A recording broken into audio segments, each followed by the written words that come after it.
Welcome back to Middle Education. लो अब आपके सामने कक्षा 9वीं गणित विषय की स्टैंडर्ड का पेपर लेकर के आ चुका हूं। आप लोग का पेपर दो देखने को मिला था, एक था बेसिक, दूसरा था स्टैंडर्ड। पेपर हो चुका है आप सभी बच्चों का। अब हम इस पेपर का फुल सोल्यूशन देखने वाले हैं। एक बार आप सारे पेपर को देख लो, कुछ इस प्रकार से आपका क्वेश्चन पेपर है। तो चले फिर स्टार्ट करते हैं और सभी प्रश्न का उत्तर देखते हैं। उसके लिए थोड़ी मैं जूम करता हूँ ताकि आराम से विजुअल हो। पहला नंबर कहता है कि एक परिमेय संख्या का दशमलव निरूपण नहीं हो सकता, तो कभी शांत नहीं हो सकता, ये टिक करना है। नेक्स्ट कहता है कि 64 के पावर में -1/3 है, तो इसका मान क्या होगा? तो इसका सही उत्तर लगाना ऑप्शन नंबर डी, 1/4 होगा। नेक्स्ट कहता है कि निम्नलिखित में बहुपद नहीं है, इनमें से कौन सा बहुपद नहीं है? तो आपको लगाना ऑप्शन नंबर ए। नेक्स्ट कह रहा है कि शून्य बहुपद की घात क्या होती है? तो हमेशा शून्य होगी। नेक्स्ट कह रहा है कि अगर 3/4 में से 1/4 घटाने पर हमें क्या मिलेगा? तो इसमें मिलेगा हमें 1/2। एंड नेक्स्ट आपको क्वेश्चन कह रहा है कि एक समीकरण दिया है और इसका कौन सा एक हल है? तो इसमें सही आंसर ऑप्शन नंबर ए लगाना है। अगर तुमने ए लगाया था तो समझो तुमने 6 में 6 नंबर पा गया। अच्छा सुनो, अगर तुमने साइंस का भी तक वीडियोस नहीं देखा ना, मिडिल एजुकेशन के यूट्यूब चैनल से गणित के बहुत सारे क्वेश्चन सोल्यूशन देखने को मिला है, आप मिला सकते हो जाकर के। और अगर आपको नहीं मिलाना तो मुझे बोलना, मैं स्वयं मिलवा दूंगा लाइव आकर के, एक एक क्वेश्चंस को मिलवा दूंगा। बहुत सारे क्वेश्चन देखने को मिला है। तो साइंस का वीडियो जल्दी अपलोड होने वाला है, उसको देखिएगा, बहुत सारा प्यार दीजिएगा, अपने दोस्तों तक भेजिएगा, ताकि संस्कृत और गणित की तरह आप साइंस सब्जेक्ट में भी टॉप कर सकें।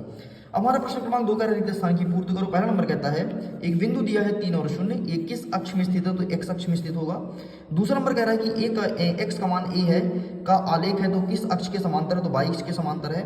वे रेखाएं जो एक ही रेखा के समांतर होती है और परस्पर क्या होती है? तो परस्पर संपाती होती है। यहाँ पर आपको संपाती लिखना है। नेक्स्ट कह रहा है चौथा नंबर, एक समद्विबाहु त्रिभुज की बराबर भुजाओं के सम्मुख कोण क्या होते हैं? तो हमेशा बराबर होते हैं, पर बराबर लिख देना। नेक्स्ट कह रहा है कि वह चतुर्भुज जिसकी सभी भुजाएं समान हो, 90 डिग्री का अंश उसे क्या कहते हैं? तो उसे समचतुर्भुज कहते हैं। एंड अंतिम वाला कह रहा है कि दो कोण जिनका योग 180 डिग्री होता है उसे क्या कहते हैं? तो उसे ऋज कोण कहते हैं। एंड इसका आंसर यहाँ पर भी लिखा है, देखो ऋज कोण की माप क्या होती है। इस प्रकार से हमने यहाँ तक पूरा कंप्लीट कर दिया। 100% सही एंड एक्यूरेट आंसर है। आइए देखते हैं प्रश्न क्रमांक 3। प्रश्न क्रमांक 3 कह रहा है सत्य लिखो। पहला नंबर कहता है कि 59 में 8 का भाग नहीं, क्या शेषफल 5 बचेगा? नहीं, बिल्कुल गलत है। दूसरा नंबर कह रहा है कि 1/3 का समीकरण x धन y बराबर 4 एक हल है, तो बिल्कुल सही है। नेक्स्ट कह रहा है किसी त्रिभुज में अधिकतम दो कोण समकोण हो सकता है, तो बिल्कुल गलत है। कि कोई त्रिभुज हो तो उसमें एक ही कोण समकोण होगा, तो कभी नहीं हो सकता। नेक्स्ट कह रहा है आपका चौथा नंबर, केंद्र को वृत्त पर किसी बिंदु से मिलाने वाली रेखाखंड वृत्त की परिधि कहलाती है, तो बिल्कुल गलत है। नेक्स्ट कह रहा है कि -5 और 0 में से 0 छोटी है किंतु -8 से बड़ी है, तो बिल्कुल सही है। और ऋज कोण का माप 180 डिग्री होता है, तो ये भी बिल्कुल सही है। इस प्रकार से यहाँ तक होता है कंप्लीट। आगे बढ़ते हैं। नेक्स्ट कह रहा है सही जोड़ी मिलाइए। चलो, एक वर्ग है, तो वर्ग क्या है आपका? समचतुर्भुज, तो इससे मैच करना है यहाँ समचतुर्भुज से। नेक्स्ट कहता है कि 4 में 3x का व्यवकलन क्या होगा? तो व्यवकलन मतलब घटाना होगा, तो ये सही उत्तर हो जाएगा। नेक्स्ट कह रहा है 3 व x का गुणनफल क्या होगा? तो ये इसका सही उत्तर हो जाएगा। नेक्स्ट कहता है वृत्त की परिमाप क्या होती है? तो वृत्त की परिमाप को परिधि कहा जाता है, ये हो जाएगा। नेक्स्ट कहता है समकोण की माप क्या होती है? तो हमेशा 90 डिग्री होती है, तो ये सही उत्तर हो जाएगा। एंड त्रिभुज के 3 भुजा से बंद आकृति क्या कहलाती है? त्रिभुज कहलाती है। इस प्रकार से ये तुम्हारा सही उत्तर हो गया। ठीक है, ये भी कंप्लीट होता है। इंग्लिश में अवेलेबल है, इंग्लिश में देख सकते हो। चलो अब देख लेते हैं, एक वाक्य में उत्तर दो। पहला नंबर कहता है कि रैखिक बहुपद की घात क्या होती है? तो 1 होती है। 28 मोतियों को 4-4 समूह में बांटना है, तो कितने समूह बनेंगे? तो 7 समूह बनेंगे, क्योंकि 7 चौक 28 होता है। नेक्स्ट कहता है बिंदु दिया है 4 और -3 किस चतुर्थांश में स्थित है? चतुर्थ चतुर्थांश में स्थित है। नेक्स्ट कह रहा है फोर्थ नंबर कि बिंदु -5 और 2 x अक्ष की से दूरी क्या होगी? तो 2 लिखना है। नेक्स्ट कह रहा है कि प्रथम 10 समप्रकृत संख्याओं का योग क्या होगा? तो 110 होगा।